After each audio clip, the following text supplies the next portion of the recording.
All right. Yes, thank you. Have you got a show guide so I can find my way around? Oh, cheers. Thanks, mate. Cheers. Ducati's ST4, been around for a while now. The ST2 started this, but this is their touring bike, as I'm sure you know. Big difference with this one, 996 motor. So really got some oomph, been retuned a little bit for touring work, but it really makes the all-round tuner perhaps as it always should have been. The Monster, again, been around for quite a while, but look down at that engine. Something new there, not only the carbon fibre covers on there, but this is the 916 motor, big change from the air-cooled jobby.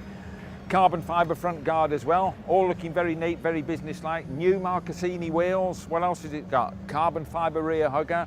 And of course this started this naked bike sort of trend with these big muscle in-your-face bikes. This one's still here, still cuts the mustard.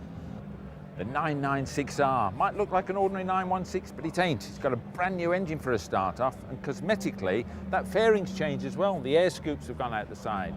But if you fancy one of these, tough luck. They sold every single one on the first day of the Munich show. All 350 of them, 17 grand, gone. But you can get the new 996S. Now the 996S looks very, very similar to the old SPS. It's got the Marcassini wheels, same bodywork, and it's got the older engine, of course. But the nice thing is, it's only going to cost you £11,700.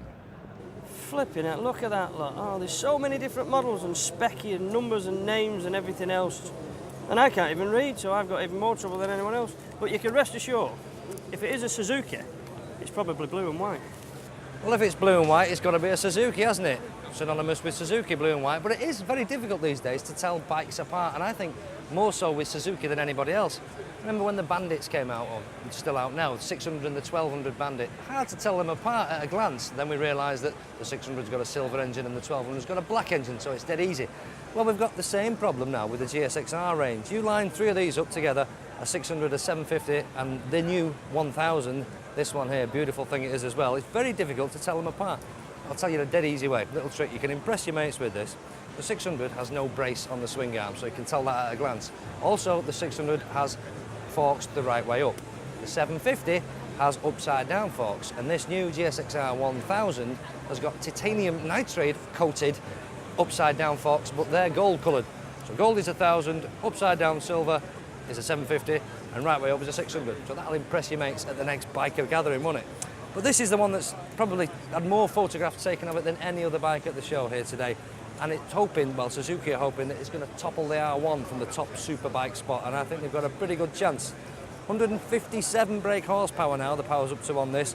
And the thing that Suzuki are most pleased about is the weight saving, because would you believe this thing, 1000 cc's and all that power, only weighs 170 kilograms. Now that puts it in the same ballpark as a 600, which is frightening performance, really, quite incredible.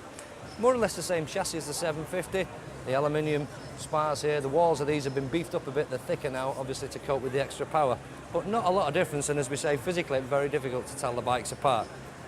If you want one of these, you want to be the proud owner of one of these, you're going to have to be prepared to part with about £8,500, and all your mates will be really jealous. Suzuki's new GSX-R 600. Often criticised in the past for being too revvy, the engine, too buzzy. Great on a racetrack, fantastic in a straight line, good handling as well, but hopelessly lacking in its mid-range, made it very difficult to ride around town, the real boy racer bike. Well, Suzuki have acknowledged that problem and seem to have gone some way as to putting things right, because now the GSX-R 600 comes with a fancy new fuel injection systems, which they say is going to improve the mid-range power. We certainly hope so.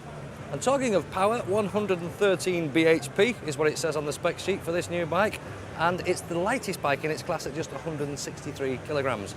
So if you like the boy racer looks and you're not bothered about comfort, because these things are not comfy, don't kid yourself, you can't go a long way on these without getting backache. Certainly I can't anyway. Maybe you can't afford the insurance on the 750, or maybe the GSX-R 1000 is a little bit out of your price bracket. Well, the new GSX-R 600 are arriving in showrooms now as we speak, and they're £6,500.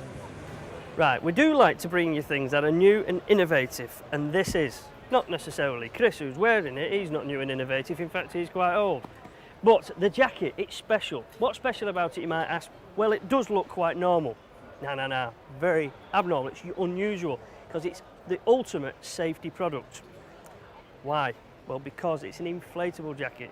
Not as in the type that you can go and jump in the canal and it's a buoyancy aid. No, no, no. If you fall off your machine, hopefully this thing will keep you in one piece.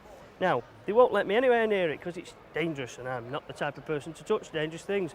We need to simulate Chris falling off. And we're going to get Rolf, the man behind the development of it, to come and do a demonstration of this amazing product. Just check this out. After you, Rolf.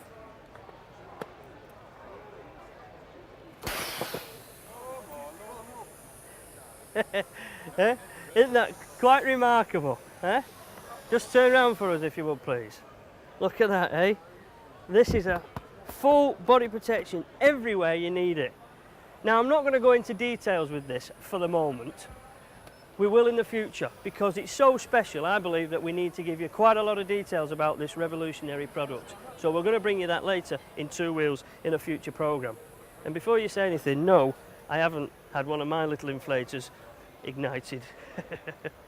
Now, if you're looking to give a prize for the best name of a machine, then I think this is the place we've found it. This is the Sim stand. Sim is one of the growing number of Taiwanese scooter manufacturers, and this is their Shark range. Well, that's quite a good name, isn't it? Shark, the Shark scooter, nothing wrong with that. But here's a much better name here. This is called the Joyride. This will be available by next year. They're hoping in various configurations, up to 250cc. There'll be a 125 and a 150 as well. But a scooter for all you Joyriders out there, that's that. And behind me, an even better name. Look at this one. This is the Smile, the Sim Smile. And they say this is a lady scooter. Why it's a lady scooter, I don't know. And would you believe it's even got a mobile phone alert on it, a little thing that goes off when your mobile's ringing. What will they think of next? But the best name of all is here on the Sim stand, and it's over there with Jeff because he's on the fiddle.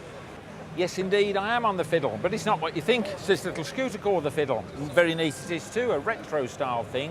Only £1,500 on the road. But of course, this is more Wayne's cup of tea, irrespective of the name, which is rather odd. And I mean Wayne, not fiddle. Now, I reckon modern day motorcycles are actually very, very good value for money. No, a lot of people would say different. But I really do think, if you imagine £6,000 or £7,000 buys you a superbike that'll go so flipping fast, probably an awful lot quicker than a £60,000 supercar, and an awful lot cheaper to run.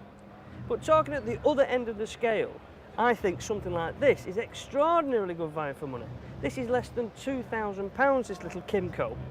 It's a 125 4-stroke machine with loads of little bits and pieces. Look at this, a fairing. Mirrors on the fairing, nicely and tidy little fairing. We've got a fuel gauge on the dashboard here. We've even got indicators of what gear you're in for the newcomer to motorcycling. Fantastic. And I suspect because of its engine, 125 4-stroke, you probably get near on 100 miles to the gallon. So extraordinarily good value for money for somebody who needs a commuter machine to get them from A to B. Now this takes me back a bit. Look at this, Piaggio's X9, the 250cc version of the X9. Remember the big launch we did in Italy? Sunshine, pizza, pasta, driving on the wrong side of the road, all that. Hey, fantastic. Well, here we go, back down to earth. Here we are in Birmingham. This is the X9 250, but it's grown up a bit now because going around here on this very fancy podium is the new Piaggio X9. Look at that, 500cc scooter, joining all the other manufacturers really making these big new super scooters now. It's exactly the same as the 250 apart from the engine size, but this does have a very fancy electrically, that's not easy to say, electrically operated main stand. And if you want to know how much it is, I can't tell you because nobody knows. Well, that's it from this year's International Motorcycle and Scooter Show. I'm really sorry if you've not seen the bike of your dreams, but we couldn't possibly show you everything. Next year, get yourself down here and have a look. It's well worth the trip, believe me.